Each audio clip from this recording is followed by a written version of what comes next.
Pilkades serentak Kabupaten Madiun tahun 2019. Kami calon kepala desa Banjar Sari Wetan, Kecamatan Dagangan, dilandasi semangat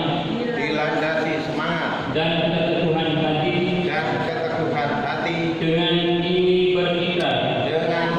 berikrar. Satu, siap mendukung terselenggaranya pemilihan kepala desa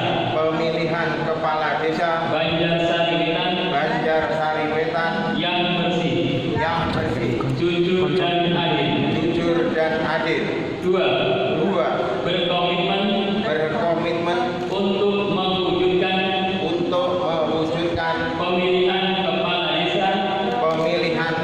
desa Banjar Sari Wetan yang aman dan damai. Tiga, menerima dan mendukung siapapun yang akan terpilih menjadi kepala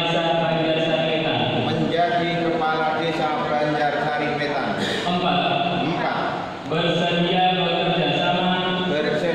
bekerja sama secara sinergi dengan seluruh stakeholder yang ada di desa Banjar Sari Wetan, baik sebelum, pada saat maupun setelah penyelenggaraan Pilkades serentak tahun 2019. Lima, mendukung terwujudnya situasi Kamtipmas yang kondusif. Demikian